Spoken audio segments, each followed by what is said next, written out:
Hello and welcome to the Spectator PM podcast. My name's Luther. Aubrey, how are we doing today? What's the latest? We are doing well. I was rather surprisingly inducted, I guess is the word that you use, into the old guys, the grumpy old guys club at the YMCA this morning. So I was running a bit late to earlier meetings today because of that. So, what's the topic du jour for the Grumpy Old Guys Club at the YMCA? Well, there was a variety of things. One of them was getting a tooth pulled at the dentist. The other one was the remembering what it's like to race horses with a bunch of noobs who don't know what they're doing. So there was some choice language that was not used. It was just implied because there was a girl present. It was very nice of them. Oh, the gentlemanly Grumpy Old Guys Very Club. gentle. I like that. Yeah. Uh, have you ever raced a horse? I have not. I rode horses when I was like 8. I was very bad at it. The last time I rode a horse, I fell off of the horse and it nearly stepped on me, which would have been tragic, but it missed me. So the horse's name was Raffi. It was a friend's horse.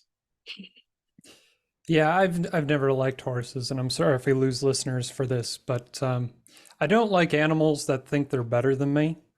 With the exception of cats, because you can pick them up and move them. You cannot do this with a horse or I won't use that word, a donkey, or even like a large Great Dane. I just have an aversion because I need to be superior to whatever four-legged creature is near me, which is probably a personal fault. But moving past that, on a serious topic, abortions appear to be up after Dobbs, and you've done some reporting on this, Aubrey. What are you seeing? What are you hearing? This is different than, I think initially we thought that abortions may be down after Dobbs.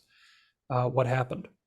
Right. Yeah. So I think it really speaks to the kind of battle that we're going to be fighting after Dobbs. I mean, every pro-lifer already knew going into Dobbs that the battle isn't over, right? Like just because it's not at the national level, we've now moved to the state level, and there are 50 of those, lots of them. And more than a dozen states have passed abortion bans of some kind, which is amazing. It's great, but what we've been seeing is that a lot of women are traveling for an abortion. The other thing that's gone up is orders of abortion pills. So that seems to be the primary, like, two things that women turn to. And yeah, so they aren't up a lot. It's just ever so slightly. Some people think it's because we've gotten better at reporting. There are fewer places that women can get abortions, and so it's easier to track how many are actually happening. But overall they're up, which is really hard to hear as a pro-lifer, I think, especially, for somebody who's been in that sphere for, their entire life. I was a generation that grew up in late October, spending my time on life chains outside of abortion clinics, which, by the way, is always cold and windy. I don't know why. It's like that one Sunday in October, the weather turns utterly miserable for no particular reason. Anyway, every other Sunday is fine. Not that one. So I don't know. I think, and this is something I said in the newsletter when I wrote about it, and on the site, it really speaks to how much we actually have to change women's minds and hearts when it comes to the issue. It's not about legislation necessarily. Women have to decide that abortion is not the way to handle an unwanted pregnancy, that the new life within them is actually a child. It's not a part of their own body. And so that when they're told, like, oh, you have a right to abortion, they say, well, no, my child has a right to life. Like, that has to be our automatic response nationwide. There's just no other way, I think, to defeat abortion. Correct. And Melissa also pointed out, and I think she'd allow me to say this, that it also may be some economic pressure with Yeah. A recession in everything but name, inflation really coming down hard on those who are purchasing consumer goods, rent. I think it's difficult for a lot of women to imagine taking care of another child. If I'm going to be as sympathetic as possible to the abortion argument, it's that a lot of Americans are struggling, and so that internal battle over how is the future going to look is becoming more bleak for women who find themselves pregnant. Right. And that's something that's difficult to explain when we have people who refuse to even admit that there is a recession. It's like, oh, the economy is great. But then it's like, well, why are all these social markers, increasing that would matter for a recession? Yeah, the one that just killed me was dadgum Paul Krugman over at the New York Times. And he puts out this graph that shows inflation going down. And then it says it excludes like autos, rent, and consumer goods, or something so ridiculous. Like everything that people absolutely need to buy, those items are going down. Everything else is going up. And like, you are such a shill. It's an embarrassment. Economists are, I think they're ashamed to be associated with the man. I don't know what happens when you get a seat at the New York Times. Your brain just kind of rolls down through Manhattan and into the river. But moving on from that subject to another really heavy one, a ceasefire in Israel that the left is calling for, and Biden seems to be coming along to this idea now, I see as just an anti-Israel charade, right? Where they're calling for a ceasefire after one of the greatest terror attacks on the Jewish people in history. And some put it that more Jews died on that day, October 7th, than at any point other than the Holocaust in modern history. Anyway, what are you seeing there? Why is this happening on the left? I've heard some leftists point out that they think that the anti-Israel sentiment, anti-Semitic sentiment on the left is a fringe minority that are just simply very, very loud. And they definitely are loud. For instance, I mean, like, they're all over social media. I think this week I saw a video of them breaking into a Senate hearing where Anthony Blinken, the Secretary of State, was giving a presentation to Senate, and they're like just screaming about, like, ceasefire or whatever. And I think Biden, who's he's not, people don't care for him, and what's it called? His approval rating keeps going down. And so he's eager to please somebody, anybody, the loudest person in the room. And the loudest person in the room happens to be anti-Semitic. So I think he's trying to walk this line where he knows, like, okay, Israel is an ally. He has to support Israel, but he's getting a lot of pressure. I don't know. Is that something that you see as well? Yeah, I think there are two things. One, there are anti-Israel polities in a couple states that Biden really needs. Michigan for one, Minnesota for another. He has Illinois wrapped up. But I think it's more the campus left that is really in the establishment's ears on this subject. I mean, you look at the polling, everyone over the age of 30 is far more pro-Israel than they are pro-Gaza, which is, I don't like to conflate things, but to be pro-Gaza as far as funding is concerned is to be giving money to Hamas. That is the reality on the ground. Whatever money goes into Gaza will be immediately put into the hands of Hamas to continue the fight against Israel and to kill as many Jews as possible. So there's a lot of playing with titles and descriptions, but that is the reality. And so to have people under the age of 30, 80 to 20 supporting money going into Gaza instead of to Israel, to put Hamas away as permanently as one can, is terrifying, not only for the state of Israel, but also looking at the future of American politics, and concern that a lot of this is coming off of TikTok, something I believe we talked about last week, that China can prioritize certain videos that are pro-Hamas over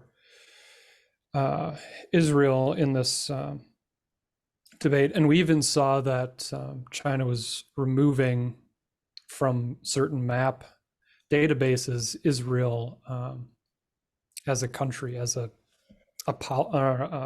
political structure on the map. And this new Russian, Chinese axis of international strength, opposed to NATO, opposed to the West, opposed to human decency. I mean, if there's something good, they're probably opposed to it. They probably have a strong stance against puppies. I have not seen that yet, but I feel like it's coming any day now. But to get serious again, that's what Democrats are feeling, and that's the pressure that's being put on the Biden administration. It's unserious, it's influenced by malign international actors, and it's absolutely everywhere online. So there's no getting away from it. And I'm not sure, I know the Democrats are too weak. They cannot tell that part of their base no, as we've seen time and again. So, well, and the academics especially have like essentially run so much of Democratic policy since, I mean, forever, since like at least the 1960s. And so, I mean, they of course expect to have a role and a voice in talking about, you know, what's going on in Israel and Hamas. And I think, you know, they're definitely playing that up right now. And the administration is willing to give it to them. And there, I mean, you also have to be fair. Like the administration is receiving a lot of international pressure, right? Like the UN's calling for a ceasefire. The Vatican is calling for a ceasefire, which I think is misplaced. There's a ton of international pressure as well. And that's probably playing into this a little bit. Yeah, we had a great piece on the site about how, again, we all know this, but to reiterate, that the UN is just a den of thieves and scoundrels, if not worse. And that we allow like Iranian ministers to come to the United States when they're supporting these sorts of terrorist acts with their money, that some of the money that we gave them, almost certainly, is obscene. It's despicable, and this administration should be held accountable for it. But it's one of those things that just doesn't really trickle down, I don't think, to most voters. It's a little too abstract. It assumes that someone know a lot about how not only the government ought to operate, but how it does in actuality. So that's just wonderful. A lot of wonderful stuff to report this morning. Could you give us your pick of the week, something that readers can check out? Yeah, I feel like in some ways I've been a little bit behind reading the site, and definitely something I'm gonna have to catch up on over the weekend when I'm not creating stuff for the site or trying to figure out how to run things around it. But one of the pieces I really enjoyed editing and reading, I didn't edit it that much, was Zombie Voters. It was just a really funny, well-timed piece with a good intersection between Halloween and election fraud and what's going on. It was really well put. I really enjoyed it. And it was a good piece of some original reporting, which is always great to see. So what was your favorite piece from this week? So again, James H. McGee, Jim McGee, his ceasefire piece talking about international pressure on Israel and what that actually means for that conflict, for that war, and just how the really anti-Semitic basis for it, where the international community, I hate overusing community everything, but international community saying, oh, poor Israel, oh, poor Jews. But the second that Jews in Israel stand up for themselves, they're like, no, you can't, you absolutely can't hit back. Like, no, you can hit back. You should hit back, because for 1,000 reasons, Israel is allowed to protect itself. It should protect itself. And if it has people whose original charter is, we wish to destroy the state of Israel and all the Jews in it, yeah, I'm sorry. I'm going to go with the guys who are saying, I would prefer that not to happen. I would like to stay here and not be destroyed and protect my family. It just does not seem that complicated. So a lot of credit for Jim. The great thing about being an editor compared to a writer is that you can go out and find all these writers who know way more than you about a subject and say, hey, could you come over and write the piece that I wish I could write? But give so much more detail and historical background and context that I could never dredge up, even if I wrote it for a year. There are just some things that are absorbed through life and through one's professional career. And so I'm just grateful for Jim bringing this to us and offering that piece that hopefully you readers can also bring a lot from. Because as a writer, you just can't know everything about everything. And we do entrust other writers who we know are good and decent men and women to think seriously on subjects that we can't get to all the time. And so, yeah, as an editor, it's just fabulous to have a whole roster of writers who are bringing that high quality content to us and to you, ultimately. So as our high point of the week, it was Halloween, All Hallows Eve. It was Reformation Day for those of us who celebrate instead of denigrate. And so as a Luther, I just want to say, you're welcome, or I'm sorry, as the case may be. The Diet of Worms was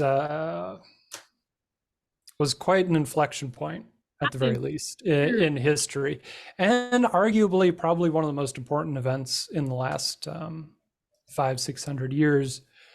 It's difficult to comprehend how much was happening between 1490 and really 1550 in Europe and the world.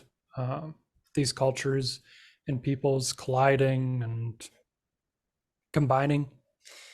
But I just wanted to ask you, Aubrey, what did Halloween look like for you as a kid? We were discussing overprotection, and do you consider that your childhood was overprotected, just protected enough? What do you say? Yeah.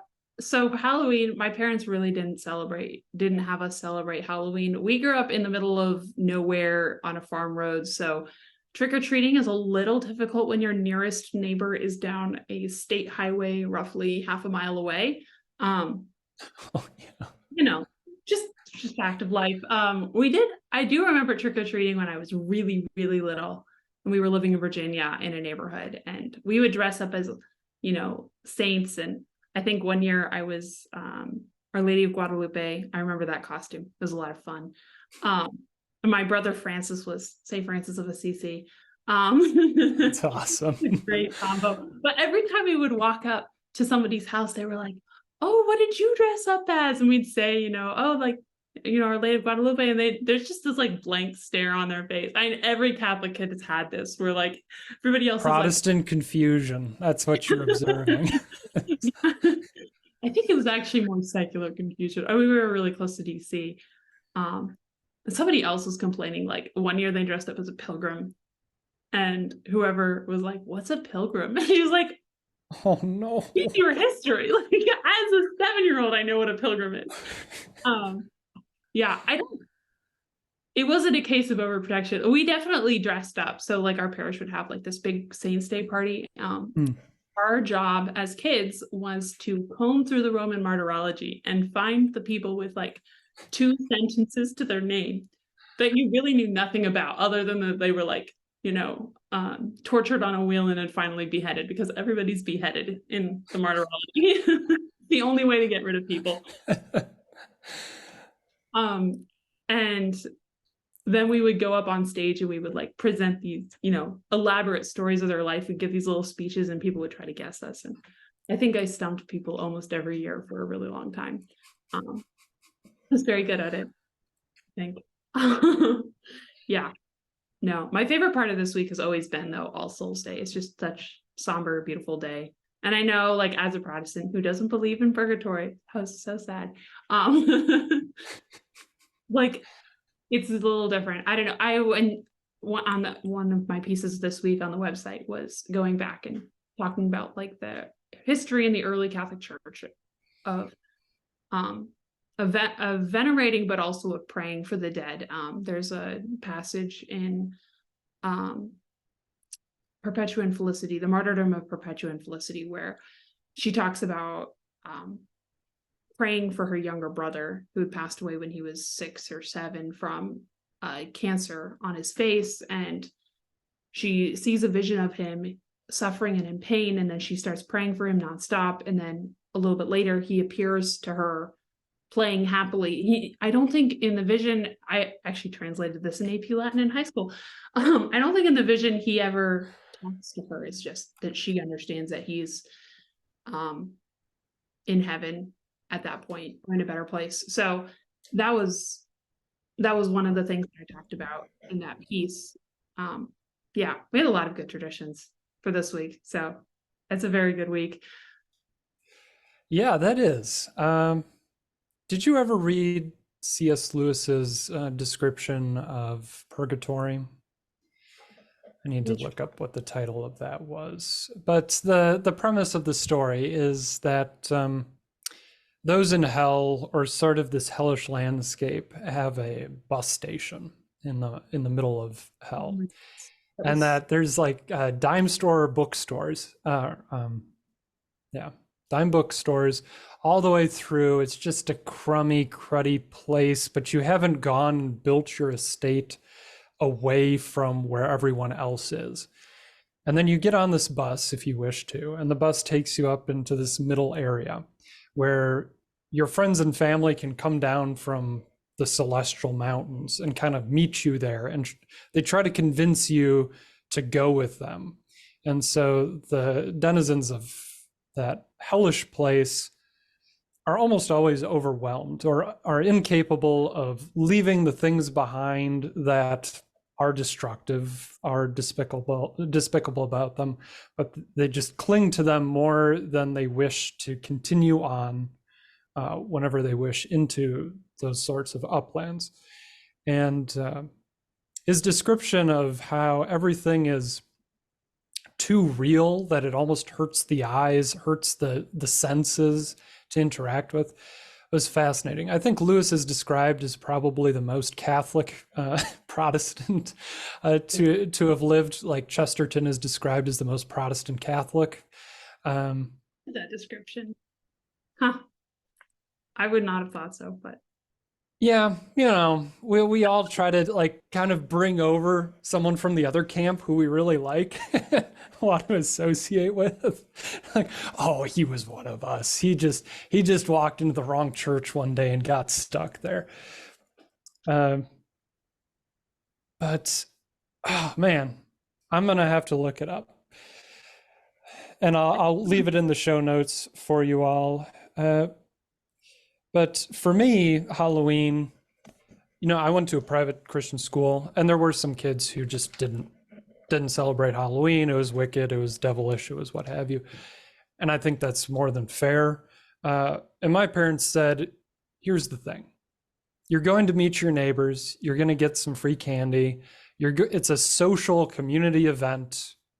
And we aren't engaging with any of the nasty, devilish sorts of things.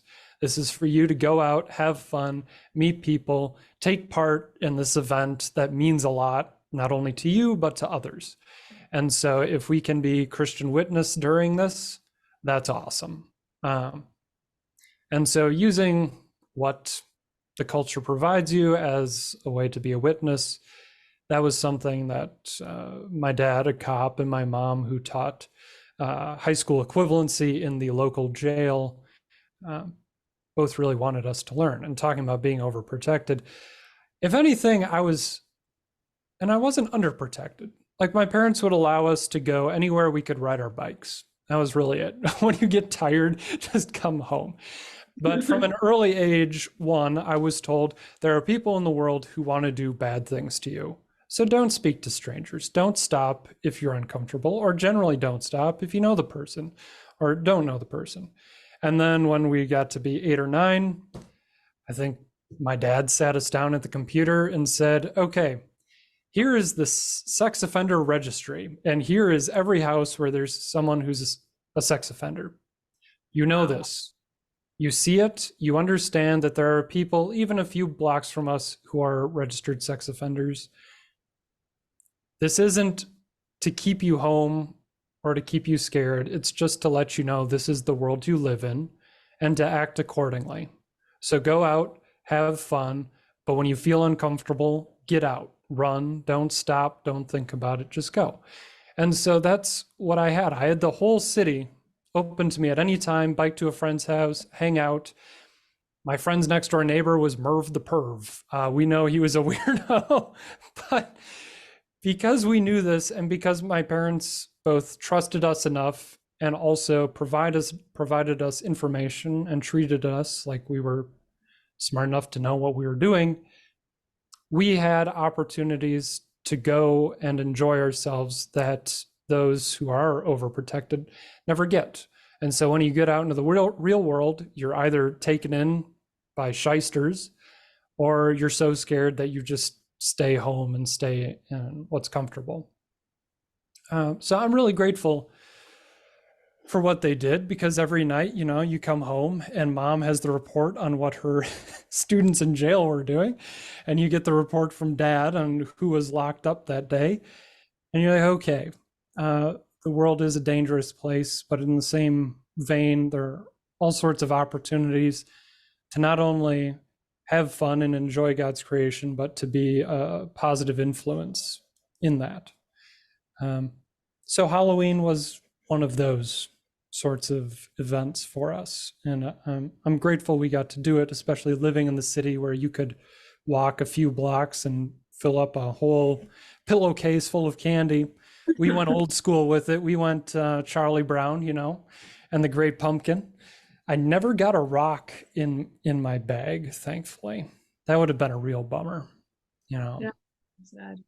Unless it was like one of those fancy polished ones, maybe that would have been cool. Yeah. There was a time when my mom was very anti-candy. Also, yeah, it's usually when moms or dads are on diets. That's what I noticed, at least. Well, and she would she was pretty strict with it, but All Saints Day was always the day, or All Saints Day, Halloween, whatever, was always like the time of year you could kind of get away with having an entire grocery bag full of Kit Kats and whatever else. That and Easter. Those are the 2 days. Yeah, those robin's eggs, malt ball things. Oh, man. Yeah, I'd tear through those, and then I'd be so sick. And then I'd be feeling bad about Easter because I associated it with stomach aches. Like, okay, maybe I got my priorities wrong here. But, when you're 7, sugar is pretty high on the list of one's idols. So anyway, any final thoughts for the good people of the American Spectator? I don't think so. Really, just head over to the site. I saw that we had a really strong site this morning. Definitely a lot of good pieces going up over the weekend as well. So, and next week, pretty much this whole thing, we'll be doing a lot of coverage of Israel and the upcoming election and everything else. So definitely check it out. Yep, and I failed to put a short story in my newsletter, but go read Dream of a Ridiculous Man by Dostoevsky if you're so inclined. Uh, it's pretty darn depressing, to be honest, but there's a lot of strength in knowing oneself to be ridiculous and operating off of that, understanding it, accepting it, and then recognizing that others are equally ridiculous. And there's a lot of freedom and humility in that moment, where we are not God, and thank God for that. So with that, we thank you for joining us at the American Spectator PM podcast. Have a lovely weekend. We'll speak to you soon. Cheers.